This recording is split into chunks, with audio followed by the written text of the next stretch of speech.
Film Parasit menceritakan tentang kisah sebuah keluarga miskin yang tinggal di daerah kumuh.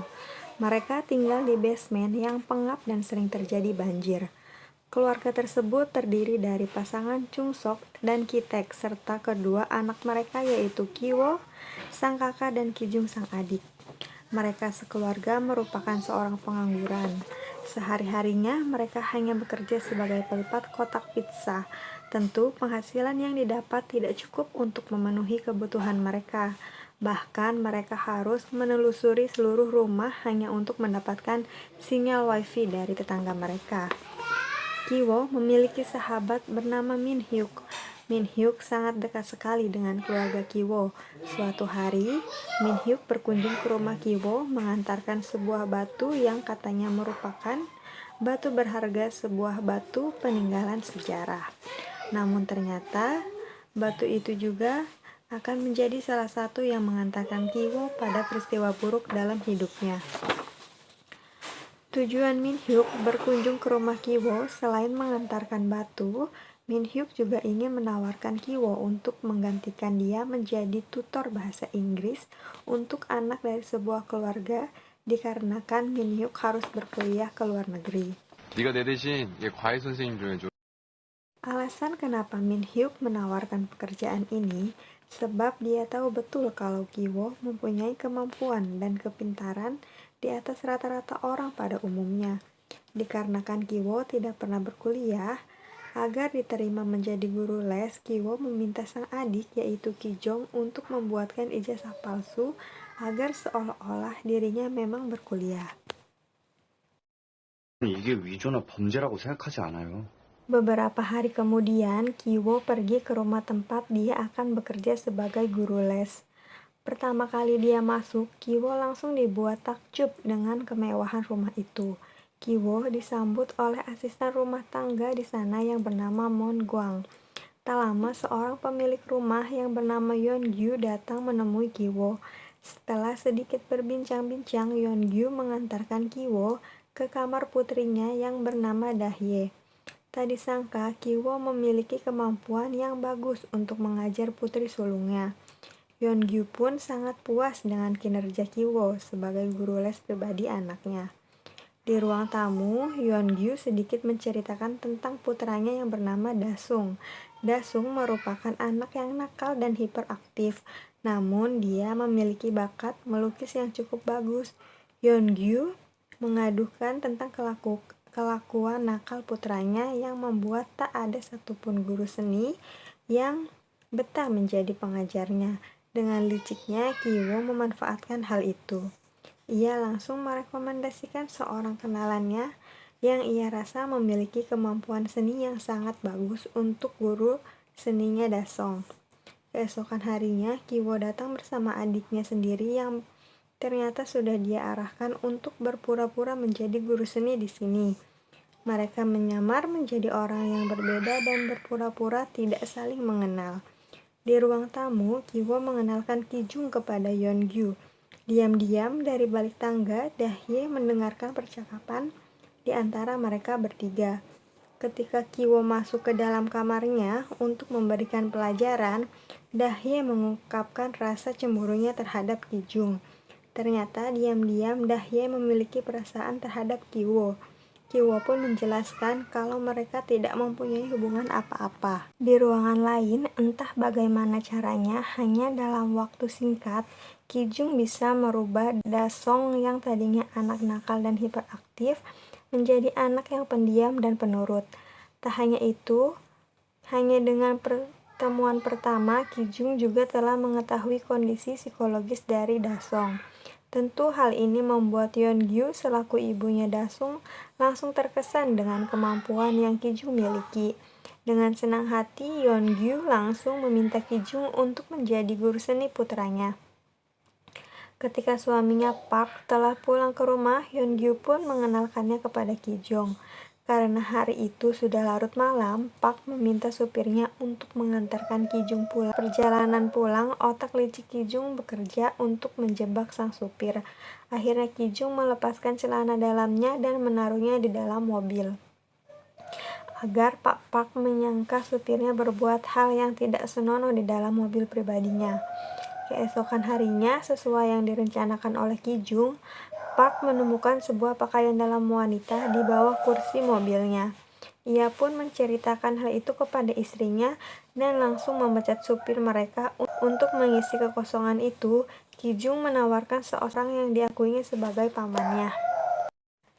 Untuk mengisi kekosongan itu, Ki Jung menawarkan seseorang yang diakuinya sebagai pamannya.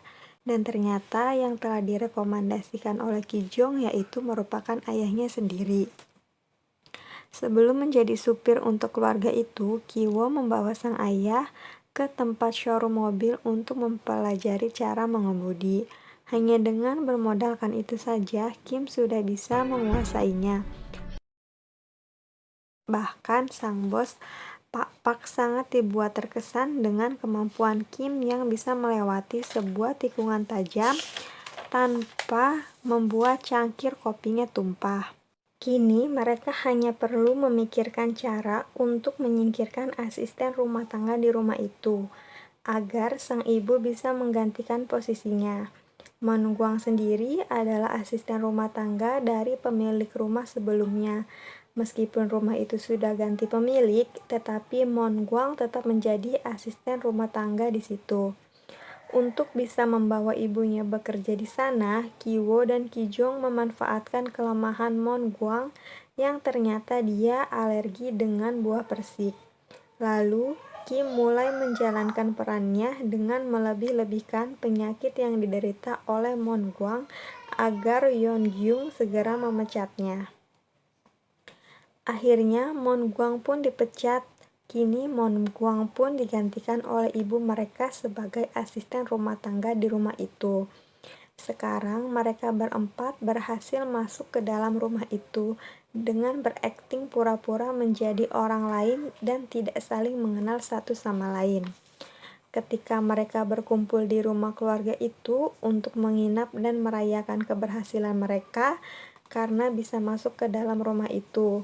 Dikarenakan sang pemilik rumah sedang pergi, ketika sedang asik berbincang, tiba-tiba bel rumah berbunyi. Mereka pun langsung panik dan ketakutan. Setelah dilihat, itu adalah Mon Guang, asisten rumah tangga sebelumnya.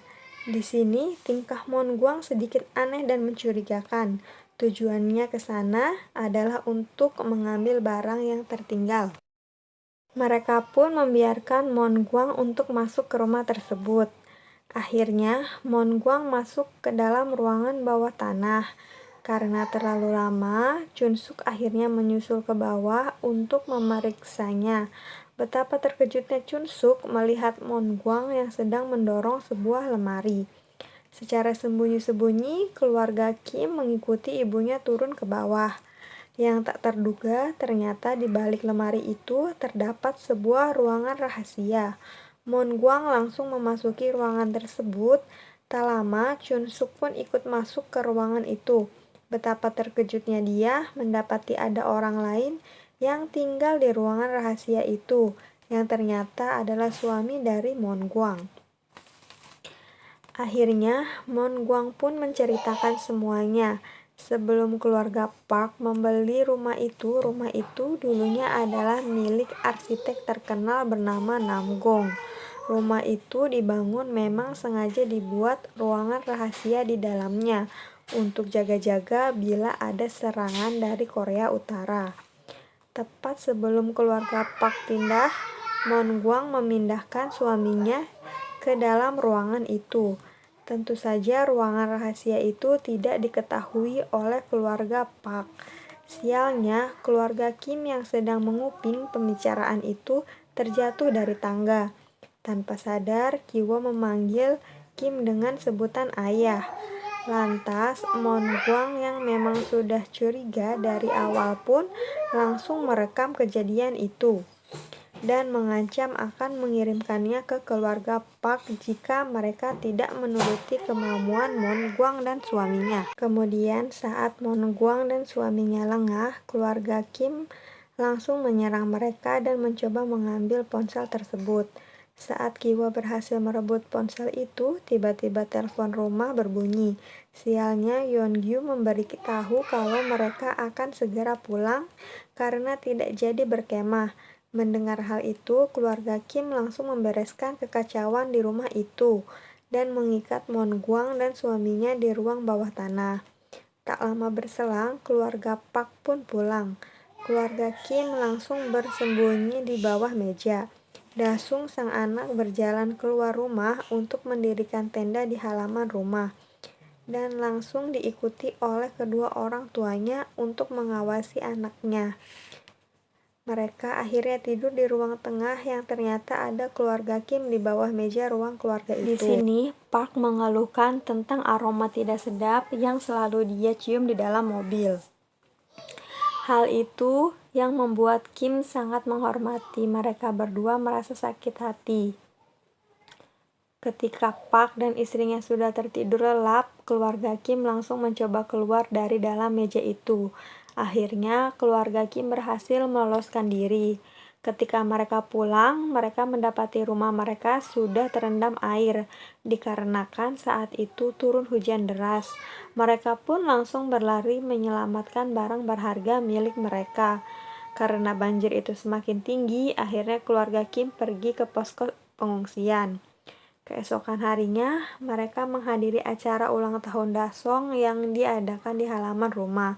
Sementara itu, Yeongju meminta Chun Suk dan Pak Kim untuk membantu mempersiapkan ulang tahun itu.